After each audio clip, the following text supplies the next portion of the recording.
everybody. It is Wednesday, April 29th. We are almost into May, and I'm very grateful that you have tuned in to watch us again. Again, my name is Pastor Tyler. I get to serve as the associate pastor here at Family of God. And first of all, wanted to say thank you again to Pastor Randy Duncan for our Monday night meditation. I think that was just what the doctor ordered, so to speak, and I'm just very grateful for that message. We're going to be talking about kind of continuing to look at that theme of how Jesus with us in the storm, not wasting our pain, but actually, as many of us are, maybe we're not in pain, but we are struggling with something. And one of the things that I was thinking about today, and that I was listening on the radio on the way here this evening, was you just kind of meditate and you're just kind of thinking, and there might be times during the day where you just kind of think about where we are and what it is that we have been doing, where our world was a month ago and where we are now. And I was listening to a podcast this morning, and I think the guy that was talking put this really, really clearly. He said, we didn't get a chance to say goodbye to our plans.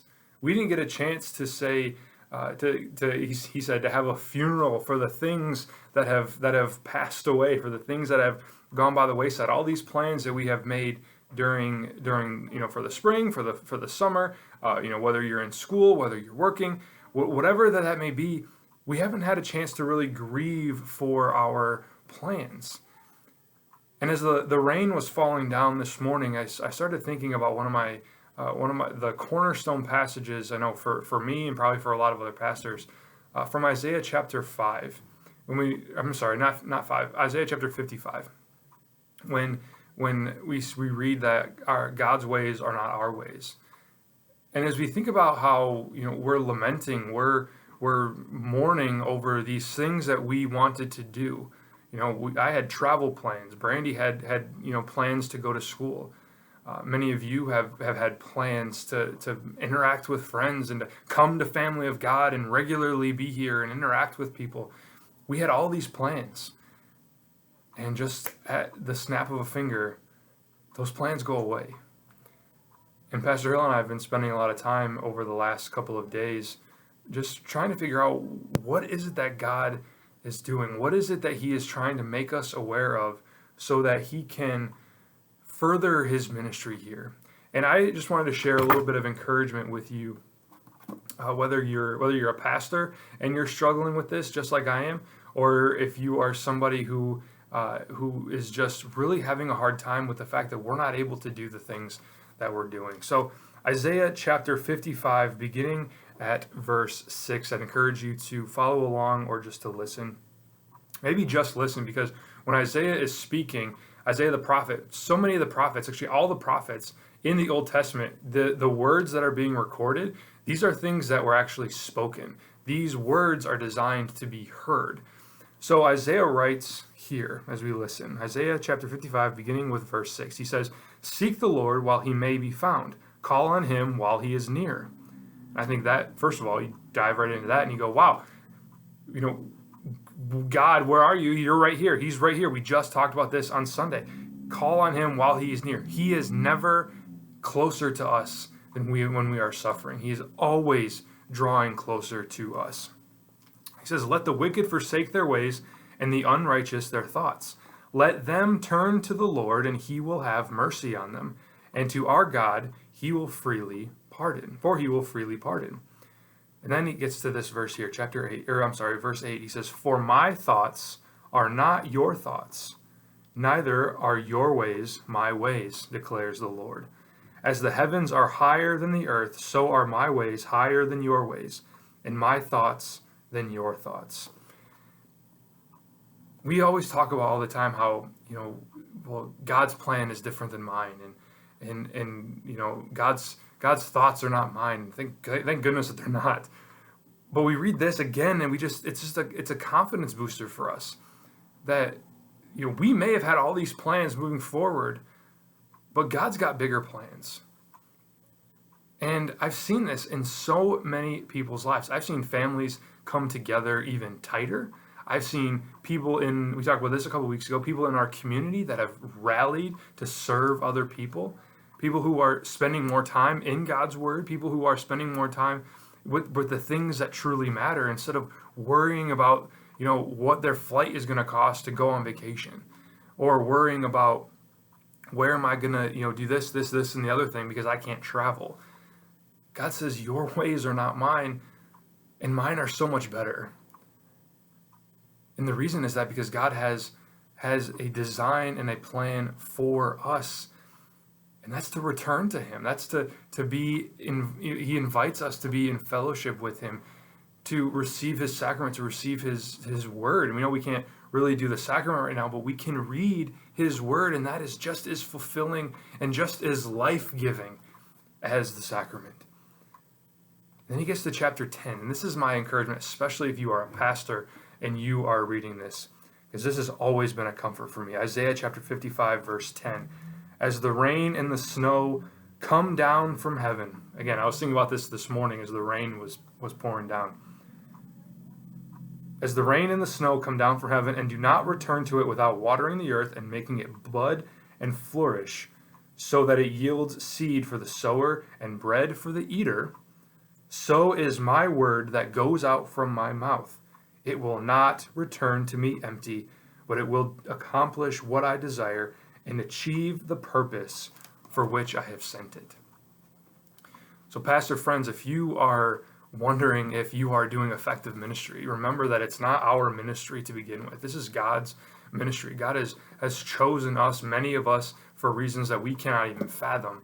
But again, God's ways are not our ways. And I've heard so many stories from many of my pastor friends who have talked about how this pandemic it's changed the way that they've done ministry, but so much good has come from that. For us at Family of God, we're feeding 40 to 50 people. We're going out into the street now, which we wouldn't have had the opportunity to do, and we're meeting people on the street. We're finding these homeless camps that are in our neighborhood, and we're interacting with people. We're getting to talk with people and pray with people and let them know how much that they're loved, letting them know that they are a child of God. Those are things that we haven't really been able to do since this started. We've been trying to figure out ways to do that, but now God has said, you have an opportunity to do that. Do it. I saw on Facebook this morning, another friend of mine, he posted a picture of a letter that he had received from somebody who had gone to his church once. And ever since the pandemic, this lady has tuned in every single Sunday for every single service, for every single devotion, and she has been filled and she has been transformed. And he said that this has changed.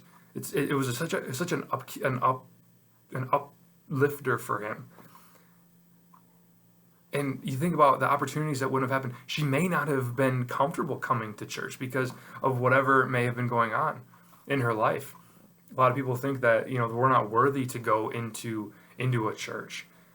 But she was comfortable enough to go that one time. She made that step, and now she's able to listen to and hear God's word and has had life change because she's experienced it virtually, which is fantastic. Family of God, we've seen, since we've been on Facebook, having a more Facebook presence, a YouTube presence, we've seen people interacting, commenting, sharing, people that we haven't talked to, people that we thought weren't in our neighborhood anymore, people that we thought we had completely lost track of. They are commenting and they are watching and they are being reconnected to God's word. So we know that even during this time of struggle, and we're wondering, just what are you doing, God? This isn't what I wanted to do. I didn't want to be recording 4 devotions every week. I don't want to be doing all of this online. I don't want to be spending all this time in front of my computer. I want to spend time with my family, in front of them, with them, giving them God's word, giving them God's sacrament. God, you've screwed up my entire plans. And God says, your ways are not my ways. And my ways are so much higher and greater than yours. And that's such an encouragement, I think, for me, especially as I've really been struggling with not being able to see everybody. I've really been struggling with all of that. But God tells us that his word does not return void. It always accomplishes its purpose. So when we speak God's word, when we are kind to one another, we are serving, it makes a difference. And God is going to work through that despite us, because it's God's work. It's God's ministry. And he's with us each and every step of the way. What an encouragement and a blessing for that. And I pray that you have encouragement from that as well, remembering that this is all part of God's plan.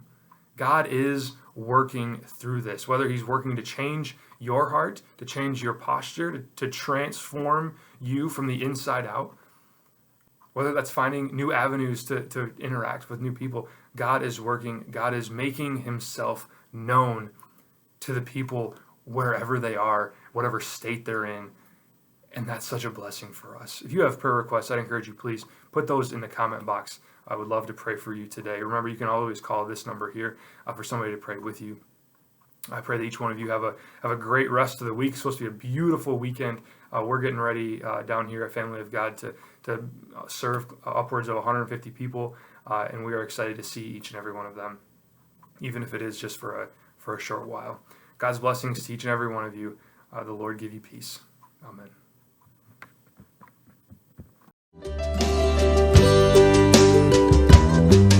How firm a foundation, ye saints of the Lord, is laid for your faith in his excellent word.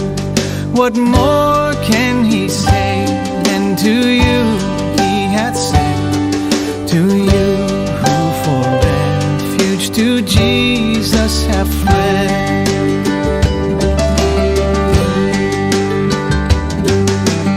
I am with thee, oh be not dismayed, for I am thy God, and will still give thee aid.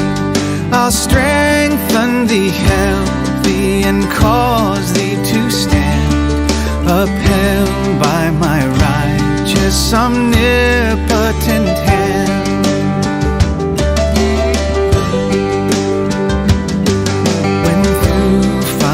Trials thy pathway shall lie, my grace all sufficient shall be thy supply.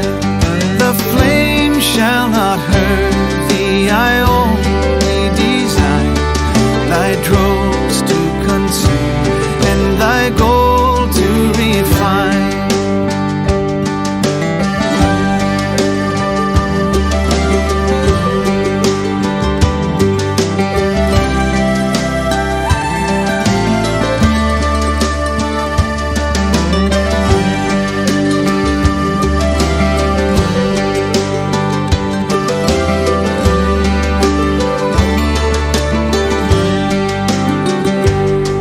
The soul that on Jesus hath leaned for repose, I will not desert to his foes.